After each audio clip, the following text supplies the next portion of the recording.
kasih Yesus. Berbahagialah kita semua yang ada, dan berbahagialah kita semua yang juga yang mendengarkan di dalam streaming. Karena Tuhan berkata, Dia mendamaikan kita. Terima kasih Tuhan. Kami percaya sesuai dengan firman-Mu, yang lama sudah berlalu, yang baru sudah datang. Kami terima, kami terima, kami terima pengampunan ini. Terima kasih Tuhan. Kami terima pendamaian ini. Dan mari Roh Kudus paksakan rencana-Mu jadi dalam kami. Paksakan Roh Kudus. Paksakan Roh Kudus. Rencana Tuhan jadi dalam hidup kami. Terima kasih Roh Kudus.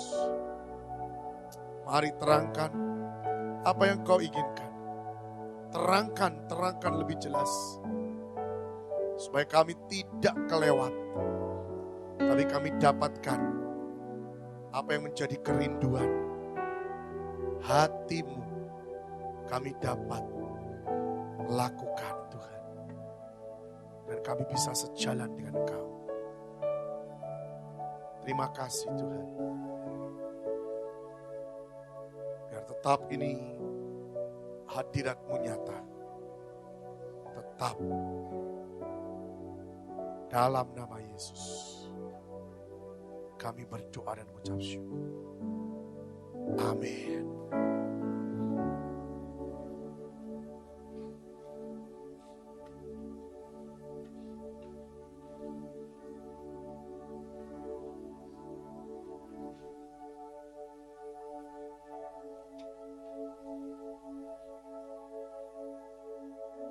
Ada sesuatu yang tadi Tuhan bicara pada waktu kami berdoa untuk mempersiapkan hari ini, saudara. Tuhan katakan jelas pada saya pada waktu kami berdoa. Tuhan berkata tentang gandum dan ilalang. Pada waktu saya mendengar perkara gandum dan ilalang, sepintas dalam pikiran saya hanya perkara Tuhan itu begitu mengasihi kita. Tuhan begitu mengasihi isi dunia sehingga Dia tidak mengizinkan tercabut gandum bersama dengan pada waktu pencabutan ilalang. Saya cuma sepintas seperti itu. Tapi pada waktu saya di kantor, saya cari ayatnya, dan Tuhan mulai buka. Tuhan mulai jelaskan satu demi satu. Ternyata itu bukan sesuatu yang gampang. Itu bukan sesuatu yang sepele. Tapi perkara gandum dan ilalang, ini perkara peringatan yang begitu keras. Perkara gandum dan ilalang ini sesuatu peringatan Tuhan berikan kepada kita semua. Dan saya mulai berpikir, seberapa keras yang Tuhan peringatkan pada kita. Ternyata ini bukan main-main. Ternyata ini perkara keselamatan. Ternyata ini perkara surga atau neraka. Mari kita buka dulu supaya yang saudara lebih jelas. Matius pasal yang ke-13.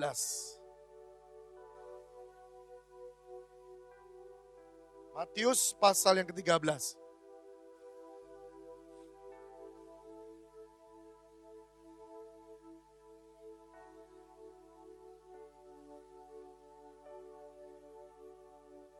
Matius 13 Ayat yang ke-24.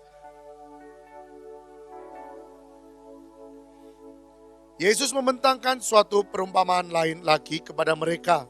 Katanya, hal kerajaan surga itu seumpama orang yang menaburkan benih yang baik di ladangnya. Tetapi pada waktu semua orang tidur, datanglah musuhnya menabur benih lalang di antara gandum itu, lalu pergi. Ketika gandum itu tumbuh dan mulai berbulir, lihat berbulir saudara, nampak jugalah lalang itu. Maka datanglah hamba-hamba Tuan ladang itu kepadanya dan berkata, Tuan, bukankah benih baik yang Tuan taburkan di ladang Tuan? Dari manakah lalang itu? Jawab Tuan itu, seorang musuh yang melakukannya. Lalu berkatalah hamba-hamba itu kepadanya, jadi maukah Tuan supaya kami pergi mencabut lalang itu?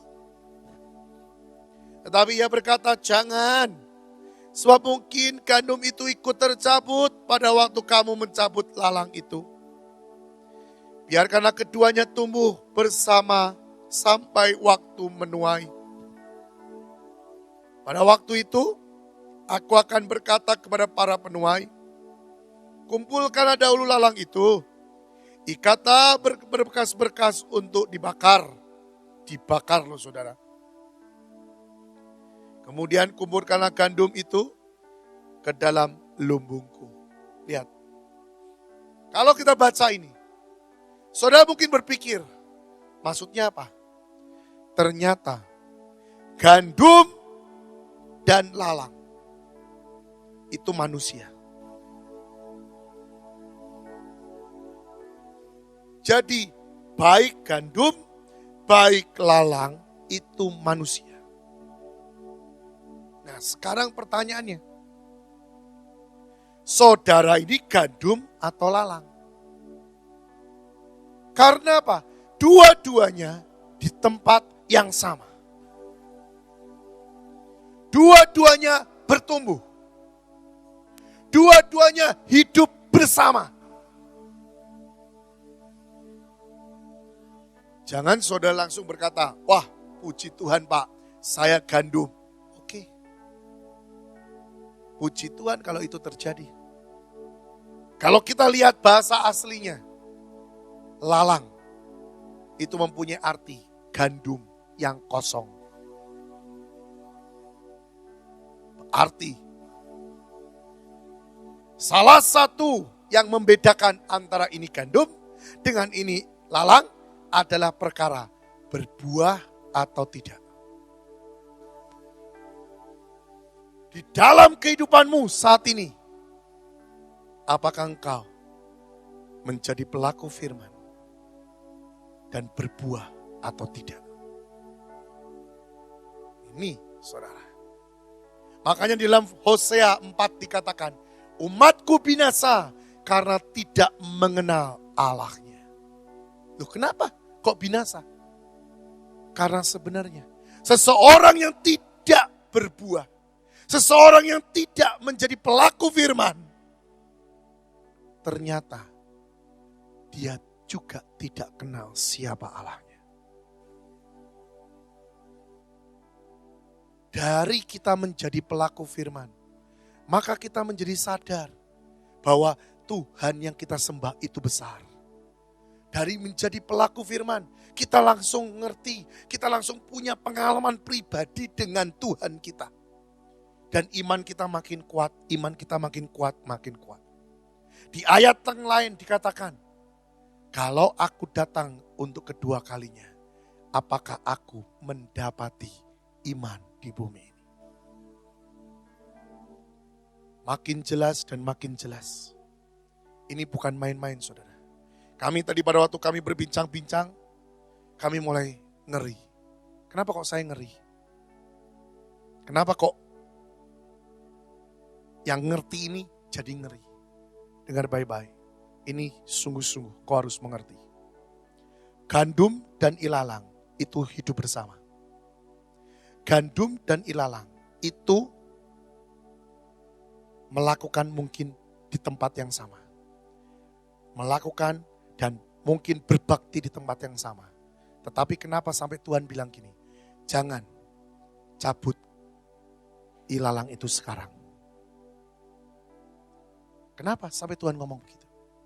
Karena ternyata Tuhan bilang, kalau ilalang itu kau cabut, gandum bisa saja ikut tercabut. Kenapa kok bisa? Sudah ngerti? Dasarnya adalah bukan yang kelihatan. Tapi yang gak kelihatan ini loh kita gak tahu. Siapa tahu akarnya ilalang dengan akarnya gandum menjadi satu. Kalau akarnya menjadi satu, pada waktu ilalang itu dicabut, gandum pun ikut tercabut. Arti yang pertama, sesuatu yang tidak kelihatan, itu bahaya sekali, saudara. Motivasi engkau ikut Yesus, itu harus dibenahi. Firman Tuhan dikatakan di tempat yang lain, cawan sebelah dalam itu harus diberesi. Bukan hanya sesuatu cawan yang di luar, yang kelihatan. Sampai hari ini, apakah engkau sudah memberesi cawanmu sebelah dalam? Apa itu cawan sebelah dalam? Iman kekristenanmu. Iman pengenalanmu akan Tuhan. Apakah benar engkau tidak kecewa dengan Tuhan? Apakah benar engkau tidak mempunyai pandangan yang negatif pada Tuhanmu? Apakah benar engkau tidak punya yang namanya kesensitifan yang negatif terhadap Tuhanmu? Jangan sampai engkau tahu satu perbuatan Tuhan dalam hidupmu, langsung engkau berpikir, jangan-jangan ada udang di balik batu ini. Tuhan karyakan begini. Biasanya Tuhan punya maksud yang gak enak buat saya loh. Hati-hati. Berarti engkau punya kepahitan dengan Tuhan.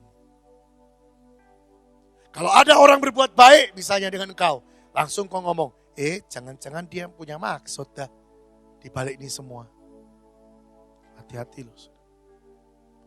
Yang sesuatu tidak kelihatan, itu Tuhan urusi sampai akhir. Bisa mengerti maksudnya? Kenapa Tuhan tidak katakan, cabut sekarang? Tuhan kasih kesempatan untuk Tuhan urusi. Dan Tuhan bilang, kalau engkau buka hati, tadi firman Tuhan dalam Yesaya dikatakan, jika engkau mendengar dan menurut. Kau buka hati, aku akan beresi. Sampai akhir, aku akan lihat. Pada waktu sudah waktunya menuai, semuanya diangkat. Akan dipisahkan. Ini ilalang, ini gandum. Berarti Tuhan beri kesempatan pada saudara dan saya. Itu bukan sekarang. Tapi sampai akhir hidupmu. Tuhan katakan, aku kasih kesempatan kepada engkau. Bersihkan cawan sebelah dalam. Jangan sampai engkau nanti meninggal, engkau cuma terima satu kata, pintu surga tertutup. Engkau bilang, aku sudah pelayanan ini, aku sudah memberi ini, aku sudah ikut ini, aku ikut acara Bahtera loh, tidak pernah absen. Kenapa pintu surga tertutup? Karena keselamatan itu tidak gandeng-gandengan. Keselamatan itu kau tentukan sendiri-sendiri. Arti yang kedua, ini yang lebih ramai saya pikir. Kenapa? Karena arti yang kedua lebih mengerikan. Yaitu apa saudara? Tuhan lihat saudara dan Tuhan tahu. Maaf, tidak ada yang di sini. Tuhan lihat dan Tuhan berkata, itu ilalang. Tapi Tuhan biarkan bertumbuh. Tuhan biarkan hidup bersama. Kenapa? Karena sebenarnya Tuhan tahu, kalau engkau dicabut sekarang, engkau banyak pengikutnya. Ngerti maksudnya? Ini ngomong tentang pemimpin-pemimpin. Tuhan kalau ngomong kasarnya ngomong gini. Kalau kamu cuma sendiri tok, aku enggak pusing. Tapi aku tahu, kamu tak cabut sekarang, ternyata banyak orang. Ada beberapa orang yang ikut juga tercabut dan akhirnya masuk neraka. Ini yang mengerikan. Ini yang membuat kami tadi, beberapa pastoral, kami sampai bengong. Wah, aku ini ilalang ndak yo? Karena tidak kelihatan. Tuh ini ndak main-main loh saudara. Jadi sepertinya oke. Mungkin pelayanannya semua orang berkata top, bagus. Tapi sebenarnya Tuhan tahu kamu adalah ilalang. Dan Tuhan hanya istilahnya pakai saudara sampai di garis akhir. Saudara bawa jiwa, tapi saudara sendiri tidak jadi masuk ke surga. Sudah tahu itu seperti siapa? Sudah mau tahu? Yudas. Yudas itu sampai akhir kan? Betul? Saudara boleh berpikir, loh Yudas sampai akhir? Sampai akhir. Sampai benar-benar Yesus menyelesaikan bagiannya. Yudas masih hidup loh. Habis itu dia bunuh diri. Baca, Yudas buat mujizat loh. Yudas bawa jiwa loh. Pada waktu diutus murid-muridnya, pulang dengan membawa kesaksian yang luar biasa, Yudas di situ loh.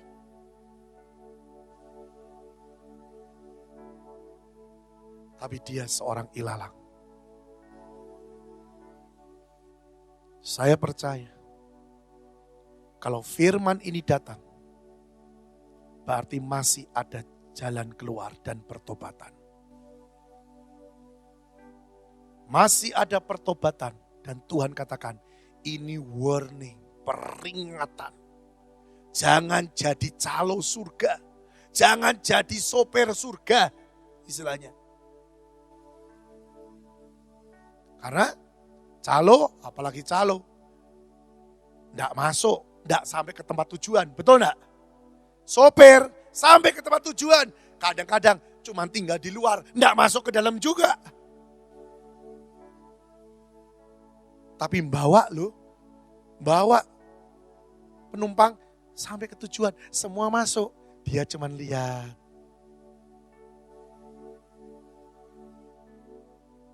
Setelah tahu ini, jujur saudara, saya pun bertanya dalam hidup saya. Bukan karena saya 6 hamba Tuhan. Tapi saya jujur tanya dalam hidup saya, Tuhan, waduh, aku ini apa ya sebenarnya?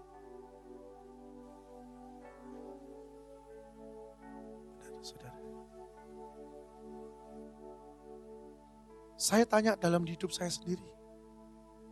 Jangan sampai aku ilalang ya Tuhan. Ribuan jiwa aku bawa. Tapi aku sendiri tidak masuk. Saudara jangan bilang begini, Pak, mana keadilan Tuhan? Gak bisa ngomong gitu. Saudara kan tidak tahu kelemahan daripada orang-orang itu. Mungkin di depan saudara, orang itu akan spektakuler. Di depan saudara, sepertinya memuliakan nama Tuhan. Tapi apakah dalam tiap detik dalam hidupnya, dia menyembah Tuhan? Atau dia mencuri kemuliaan Tuhan? Apa yang dilihat sama Kris pada waktu dia ke alam maut? Maaf, di situ justru banyak hamba-hamba Tuhan dan pendeta ada di situ. Saya kemarin pergi dengan ayah saya ke 2 tempat. Sharing banyak karena saya sekamar dengan beliau. Dan kami banyak berkata tentang alam maut ini. Dan ternyata beliau berkata, betul. Alam maut itu ada di tengah bumi. Dan sekarang ini sudah ada penghuninya. Saya tanya, lah siapa penghuninya? Lah yaitu orang-orang yang sudah meninggal. Semua, iya. Termasuk bisa jadi pendeta-pendeta, hamba-hamba Tuhan. Yang memang tidak masuk surga, ya masuknya ke alam maut. Dan saudara jangan berpikir, oh itu pasti bukan hamba Tuhan yang terkenal. Saya tidak mau kasih tahu. Tapi hati saya berkata, pasti ada yang terkenal pun di situ. Kenapa? 1, mencuri kemuliaan Tuhan. 2, apa saudara? Dia berjalan sekarapnya sendiri. Tidak seirama dengan hatinya Tuhan. 3, dia pasti tidak mengerti dan tidak mengagungkan, tidak menjalankan karya Yesus di kayu salib. Ini saudara. Betul. Yesus sudah sodorkan semuanya karya dia. Ambil, nikmati nak. Dia tidak mau. Dia menganggap remeh itu semua. Mengerikan loh. Mengerikan. Dia pikir dengan kekuatannya sendiri, dia pasti mampu. Dan ternyata ini saudara, kalau orang hidup dari apa yang dia lihat, selalu jatuhnya di mana? Kelihatannya kok tambah lama tambah diberkati. Kelihatannya tambah lama kok tambah jemaatnya makin banyak. Terus ngomongnya, bukankah itu bukti dari orang itu menyukakan hati Tuhan? Belum tentu.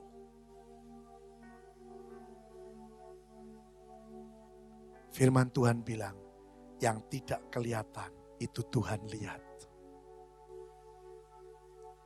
Sikap hati. Sikap hati.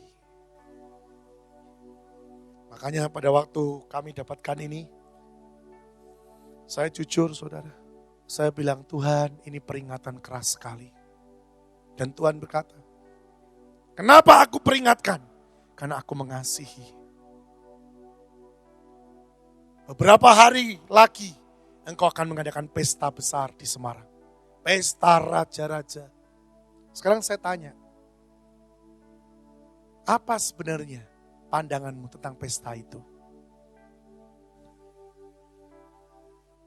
Kalau yang namanya pesta raja-raja, tapi engkau tidak punya karakter seorang raja,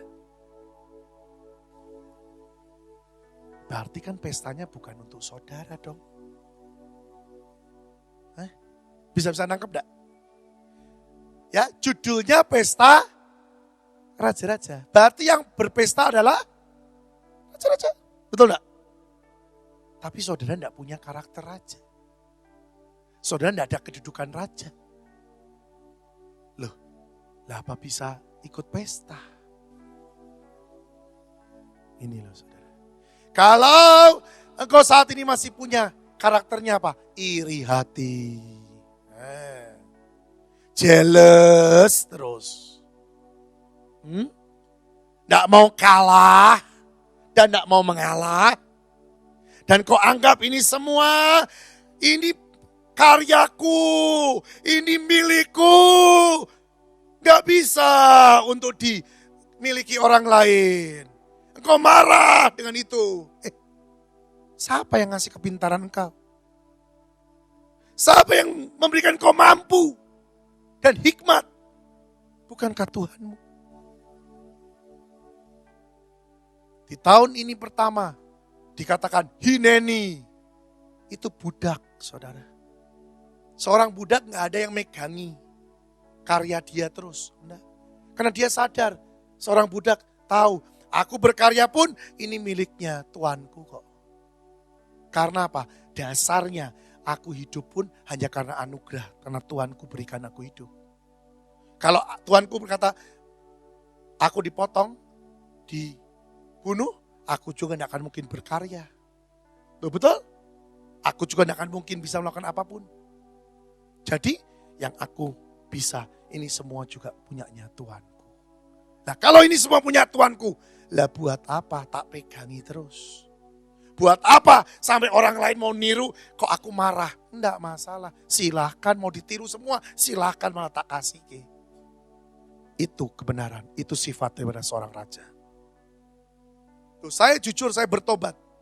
Kapan saya bertobat? Nih, ada saksinya istri saya. Beberapa waktu kemarin, sebelum acara di Mahanaim, anak saya, istri saya tuh minta uang sama saya. Jujur aja nih belak-belakan. Karena kami untuk acara Semarang harus mengeluarkan uang 60 juta, saudara. Untuk nari di Semarang itu. Tuh ini dua-duanya minta. Pertama istri saya ngomong, minta sih Pak uang untuk acara Semarang. Anak saya bebenan dengan saya. Tak pikir ngapain ya anak bebenan. Pak minta uang. Buat apa? Nah gak taunya dia minta untuk nari. Bikin kostum, bikin alat segala macam. Pada waktu itu saya enggak jawab. Karena apa? Tak pikir buat apalah, nantilah gampang itu. Meremehkan jujur saya. Tapi duduk di Mahanaim itu loh saudara. Duduk nih. Lihat tarian ini. Karena mereka kan ada yang nyanyi, nari-nari. Terus Tuhan ngomong gini sama saya. Kamu itu siapa? Loh, aku. Budakmu lah Tuhan. Terus Tuhan bilang gini. Kalau engkau budakku, duitmu itu duitnya siapa? Ya, duitnya Tuhan. Gak beranilah saudara kalau ditanya begitu ngomong duitku. Nah, wani siapa yang berani di sini? Ayo, coba ditanyain Tuhan gitu. Terus kau berani ngomong, duitku. Terus Tuhan bilang gini, ya betul itu duitmu ya. Tak selentik masuk rumah sakit, ruang ICU. Setahun. Bar saudara. Nanti baru sadar ya kalau itu duit bukan duitmu ya. Nah, nggak mau saya saudara. Amit-amit saudara. Betul enggak? Selalu saya jawab, duitmu Tuhan. Oh jelas dong. Cepat itu, jangan langsung berpikir dulu, harus cepat merespon itu. Karena bahaya, belakangnya panjang saudara kalau salah. Iya itu panjang urusannya. Jadi saya langsung ngomong, oh duitmu Tuhan. Terus Tuhan ngomong gini, kau tahu, di Semarang itu acaraku. Oh saya langsung nangkep saudara. Saya bilang, iya acaramu Tuhan. Nah kalau sudah tahu, kenapa kok tidak kau keluarkan uang untuk acara itu? Saudara, saya barusan bilang, iya ya Tuhan, ngomong gini nih gampang. Kalau sudah dapat duit, sudah di bank, susah keluarnya. Hineni tinggal di mulut, betul? Hineni. Ya, untuk keluar, yang sebelah situ dulu yang keluar. Enggak saudara. Benar. Saya sadar dan saya bilang, oke, berapa Tuhan kasih untuk mereka? Tuhan kasih sesuatu dulu. Langsung ATM-ku tak kasih ke istriku. Nih ambil duitnya. Dah. Dan Tuhan bilang, itu yang aku senang. Itu yang aku mau. Orang salah itu biasa. Tapi detik ditegur, langsung tangkap bertobat. Jangan cuman amin Tuhan, amin bertobat. Tapi nggak ada bukti pertobatan, nggak ada gunanya. Kayak kemarin kami pergi ke satu tempat saudara ya. Ini orang diomongi terus bertobat ya bertobat, tapi nggak bertobat saudara. Kalau ngomong sama saya bertobat Pak, sudahlah saya tidak akan hitung-hitungan dengan uang. Oh tapi rame saudara. Kalau makan bersama, ini sudah makan nikmati. Nanti kalau di garis-garis akhir saudara ya, tahu-tahu dia itu bisa menghilang. Yang kemarin lebih parah lagi, ketemu dengan anak buah saya, makan sesudah itu dia manggil pelayannya. Coba hitung berapa ya. Terus dia ke mobil. Lu kan kurang ajar. Ini anak buah saya cuma melongo. Saya ngomong sama anak buah saya, kenapa kamu enggak ngomong, Pak, kejar Pak itu yang bayar. Tidak, dia langsung ke mobil aja ngomong, cuma disuruh hitung-hitung. Sudah tahu? Kekristenan daripada tiap manusia juga hampir sama seperti ini. Saudara meresponi, ya Tuhan aku bertobat, tapi gak ada tindakan. Gak ada gunanya. Betul? Hari ini, kalau kau bertobat, buktikan langkah pertobatanmu. Benar, saudara. Firman Tuhan bilang loh, kepleset biasa, tapi tidak sampai ngeletak. Betul? Bangkit, kejar. Benar, saudara. Tidak akan kita bisa naik lebih tinggi kalau kita tidak lepaskan semuanya. Ada satu ketika Tuhan ngomong sama saya gini, nak mau terbang? Iya Tuhan, terbang yom, aku mau ikut. Tuhan bilang gini, kalau kamu mau ikut terbang dengan aku, lepaskan semua bebanmu.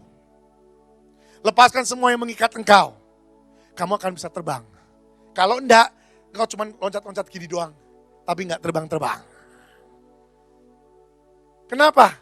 Ya karena ada ikatan kabeh, saudara. Ikatannya apa? Mungkin pikirannya emas 1 ton, bisa saja. Atau mungkin hasil-hasil karya, kesombongan-kesombongan, nama-nama baik, ikatan-ikatan. Kok tadi kami dibongkar semua. Ada yang punya kelemahan keluarga. Ya. Ada yang sebenarnya iman-iman tapi gak punya iman. Ada yang tidak menghormati Tuhan.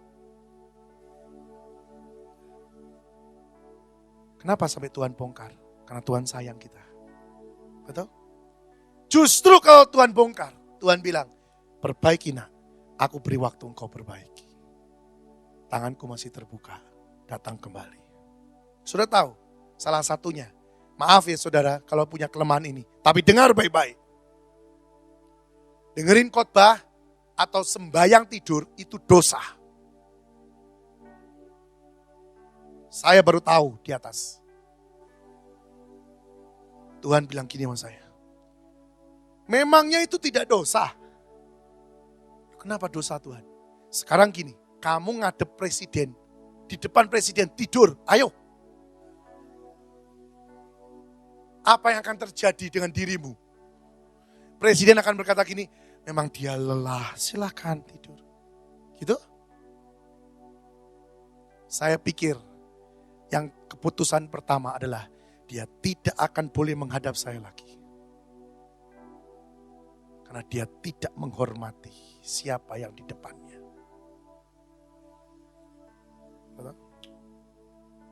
Makin dekat Tuhan, makin kau harus hormati.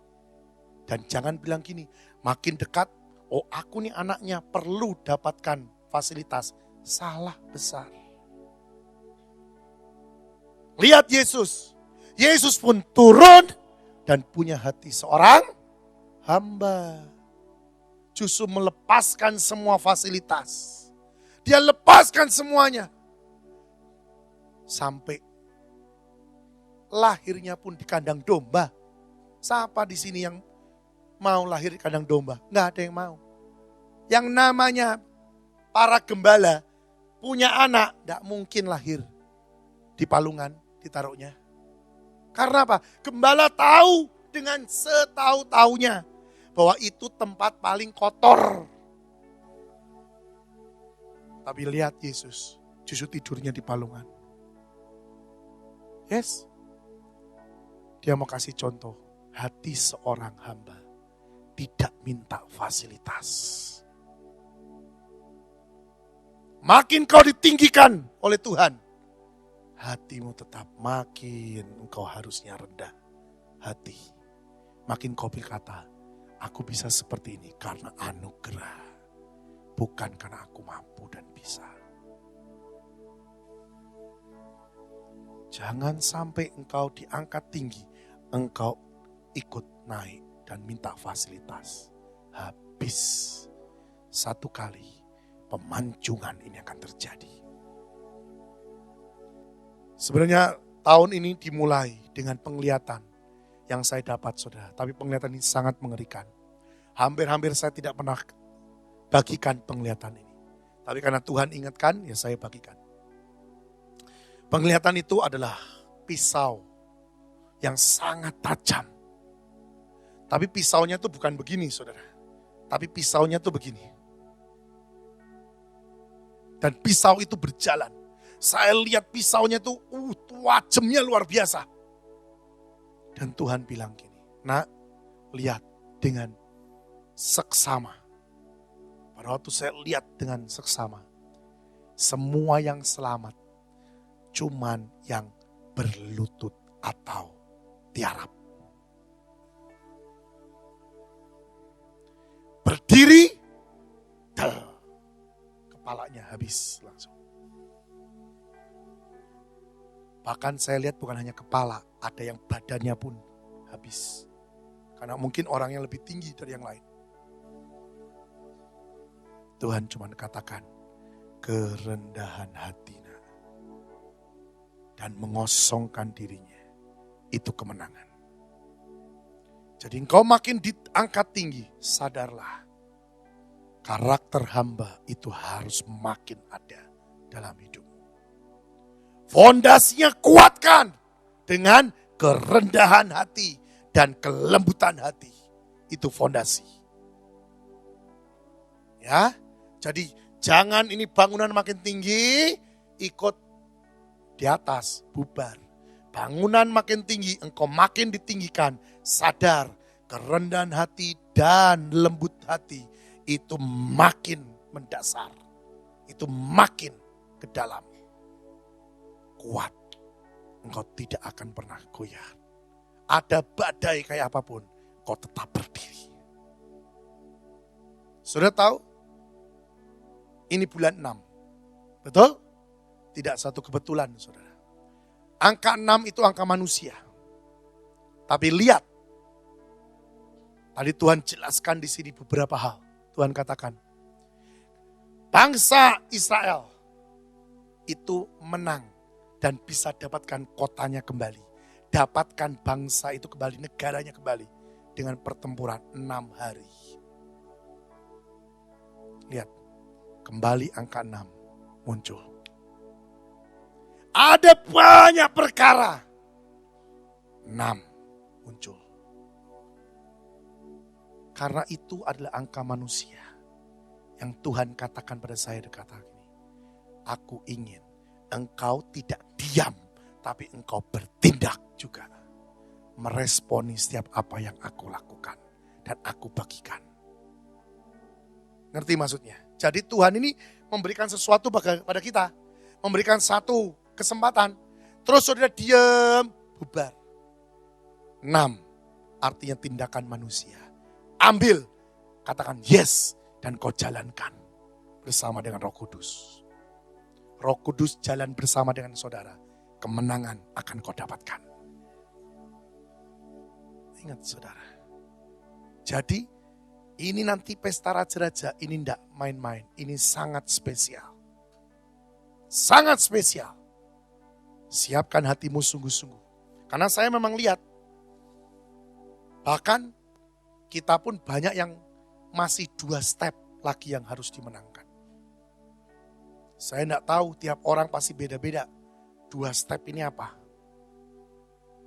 Biasanya ada yang harus melampaui ketidakpercayaannya. Ada yang harus melampaui, yaitu apa? Melompati tembok. Dari tembok apa? Dari tembok setiap masalah dia. Ada juga dari setiap ikatan dia. 2 step lagi yang harus engkau raih. Tanya Tuhan, apa yang aku harus kerjakan untuk aku bisa masuk di pesta raja-raja dengan didapati sah. Jangan sampai nanti di pesta raja-raja engkau cuman gini sebagai namanya apa? Pelengkap lah atau sebagai penonton. Olah ya bubar saudara, buat apa? Tapi di situ engkau harus menikmati benar-benar pesta raja-raja yang indah. bagi Tuhan. Makanya hari-hari ini biasanya setan buat apa? Goyah. Di mana tempat goyah? Sudahlah, aku nih memang bukan tempatnya di situ karena dapat tantangan, dapat istilahnya ya dapat sesuatu yang tidak enak. Aku keluar saja. Salah besar. Itu justru ujian. Apakah engkau didapati setia atau tidak? Lihat emas. Kalau mau jadi emas murni, harus digodok. Apa digodok itu enak? Tidak. Panas. Dipisahkan dari yang kau suka. Kadang-kadang penuh dengan tangisan. Tapi di situ engkau harus sadar. Akan jadi emas yang murni. Jangan bilang bahwa saya tidak mengalami godokan. Saya hampir give up. Saya hampir give up. Saya saja hampir give up. Jujur. Saya tidak tahu kalau saya give up jadinya bagaimana. Tapi Tuhan bilang gini. Simple. Berbulan-bulan atau ya berhari-hari lah saya pikirkan. Simple tadi pagi. Tuhan beri jalan keluarnya. Tuhan ngomong gini sama saya. Lah ya kamu ndak usah mikirin apa-apa. Tugasmu apa ya sudah lakukan itu. Pada waktu saya dengar itu. Jadi ini audible. Saya dengar audible pada waktu saya bangun dari tidur. Mungkin istri saya ndak sadar karena dia mungkin masih tidur ataupun dia tidak lihat saya. Jadi hari ini tuh saya bangun dengan begini. Saya bangun. Biasanya kalau saya bangun tuh saya pergi. Ya ke kamar mandi atau saya duduk di sofa saya. Enggak, hari ini saya bangun, saya duduk di pinggir ranjang saya, diam aja gini. Bengong. Kenapa? Karena saya dibangunkan dengan satu kata-kata audible. Tuhan bilang gini, lah ya bagianmu itu ya lakukan saja, enggak usah minta apa-apa. Saya pikir kata-kata ini sudah sering saya dengar. Tetapi bedanya kalau Tuhan ngomong, manusia ngomong, jelas beda. Dengar baik-baik, ini yang saya alami. Detik saya dengar itu, saya duduk diam. Saya ngomong gini, lah ya iya ya Tuhan, lah kok gobloknya aku. Kok dipikirin yang lain-lain. Sekarang yang penting selesaikan tugasmu, Mbak Roh Kudus, selesai. Mau dapat upah, mau lihat upah, ya jangan lihat. Bagianmu pokoknya selesaiin aja. Nanti ujiannya, kamu yang doa misalnya, nanti yang dapat upah orang lain. Ayo enggak? Betul enggak? Betul kan? Sering kan kejadian gitu? Kalian yang sibuk-sibuk, kalian yang berusaha. Loh. Aku ini enggak dapat apa-apa. Yang situ kok santai-santai malah dapat yang bagus. Hadiahnya malah dapat dia.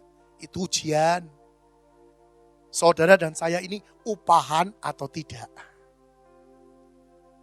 Aminkan saja. Firman berkata, upah kita sudah terjamin. Nggak usah dilihat-lihat atau kelihatan, sudah dijamin sama dia. Imanmu menyelamatkan kau. Hari ini saya sadar loh, saudara. Saya bilang, betul ya Tuhan. Wes, nggak usah mikirin apa-apa. Yang penting lakukan bagianmu, ya sudah, setia saja lakukan. Saya percaya Tuhan tidak menepati janjinya. Ya dan amin. Sekarang saudara berpikir, jangan sampai jadi ilalang. Dengar, sama-sama tumbuh, sama-sama tinggi, sama-sama hidup di satu tempat, sepertinya sama-sama dengar firman, sama-sama dikasih kesempatan untuk berbuat apapun, di akhirnya hancur, ilalang. Jangan saudara. Lihat hidup. Sekali lagi saya katakan, ilalang itu punya arti gandum yang kosong. Tidak ada buahnya. Tidak ada isinya. Hari ini, mulai saat ini, isi hidupmu dengan pengenalan akan Tuhan. Jangan sampai engkau bangga dengan pengalaman orang lain. Firman apapun engkau bilang, aku mau alami Tuhan. Baca firman, banyak bersekutu dengan Tuhan. Dan satu lagi, senjata yang paling mutakhir saat ini, untuk tahun ini adalah cinta. Engkau koreksi hidupmu terus. Engkau lihat, jangan sampai cintamu mbak Tuhan itu sudah menipis. Harus berkobar terus. Mau laki, mau perempuan, sudah pokoknya cintai Yesus. Karena itu kemenanganmu dan kemenanganku. Sekarang ada pertanyaan, bagaimana Pak untuk supaya cinta berkobar-kobar? Renungkan pertolongan Tuhan. Renungkan kebaikan Tuhan. Renungkan semua yang Dia sudah lakukan dalam hidupmu. Sampai hari ini. Maka itu akan membuat gelora cinta ini akan berkobar kembali. Dan kau akan berkata, aku tidak pernah bisa hidup di luar Engkau Tuhan. Itu loh saudara. Kalau malam dibangunkan, bangun. Doa. Pokoknya setiani dulu. Saudara, waktunya tinggal sedikit lagi. Saya tidak tahu kapan, tapi waktunya tinggal sedikit lagi. Jangan sampai kalah justru di garis akhir. Kita percaya sesuai dengan apa yang kita tadi nyanyikan, sampai di garis akhir dan didapati setia. Amin. Jangan pernah goyah dan jangan kendor kekuatanmu. Balik. Kalau engkau dicaci maki, engkau dimarahin, engkau rasanya istilahnya diusir, jangan mau untuk beranjak. Kenapa? Karena itu ujian. Engkau harus didapati setia sampai garis akhir. Ingat, engkau bukan mengabdi pada siapapun, tapi pada Tuhanmu. Dia lihat hatimu yang terdalam. Amin. Dan dia selalu menggenapi firman-Nya. Di mana engkau ditempatkan, misalnya engkau ditempatkan di sini, mau sampai kapanpun, jangan pernah berpikir untuk berubah dan keluar. Ini ada satu cerita saudara, ya ini dialami oleh keluarga saya, tapi saya tidak mau sebutlah siapa ya. Satu kali saudara, dilanda, yaitu apa? Yang namanya keluarga ini dilanda untuk mau cerai. Sampai kami ini kebingungan dulu nih.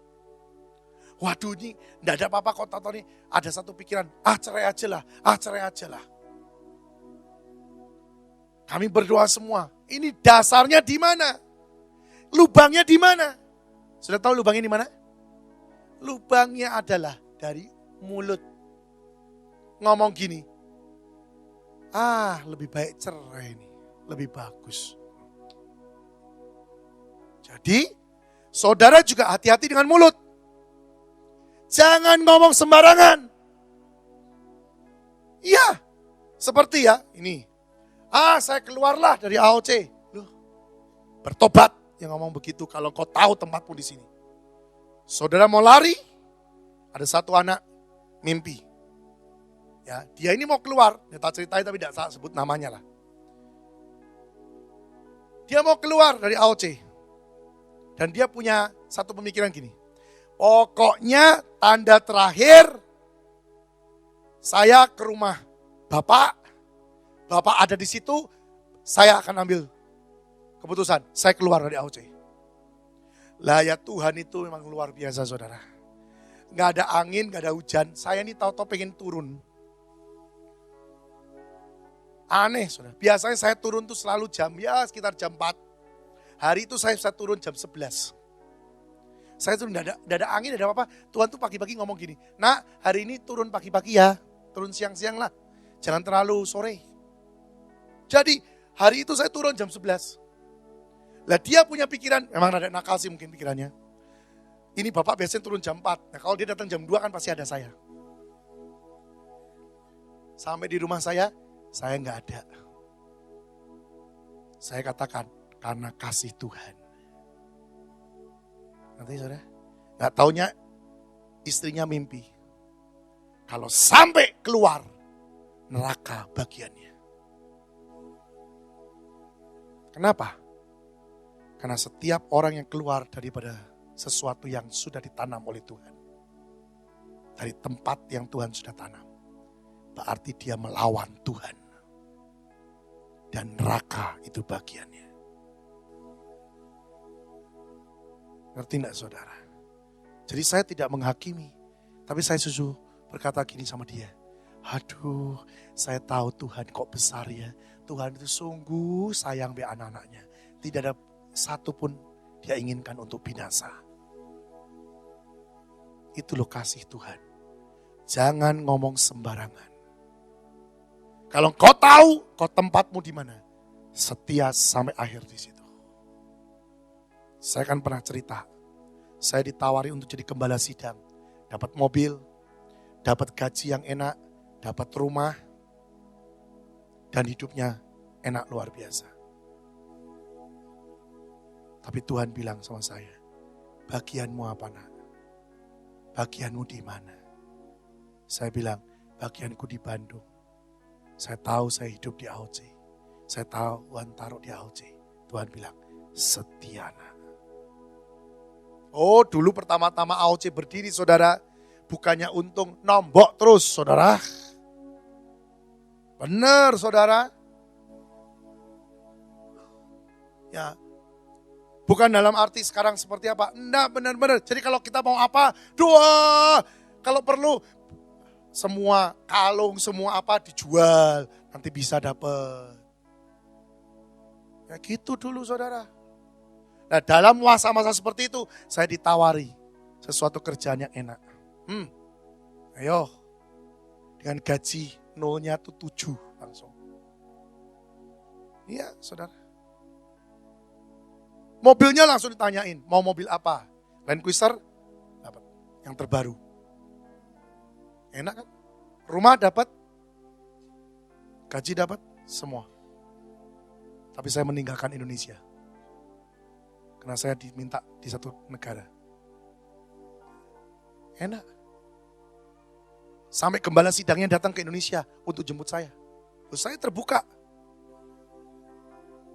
Jemput saya. Tapi Tuhan bilang, setia nak. Buktinya sekarang saya tahu. Indah luar biasa. Pokoknya kalau yang Tuhan tetapkan, apapun badai, apapun boleh terjadi, itu akan keindahan, akan kita miliki. Di akhirnya akan kita lihat, top, Tuhan kita tetap luar biasa. Amin. Belajar setia, karena Tuhanmu adalah setia adanya. Amin. Kita berdoa.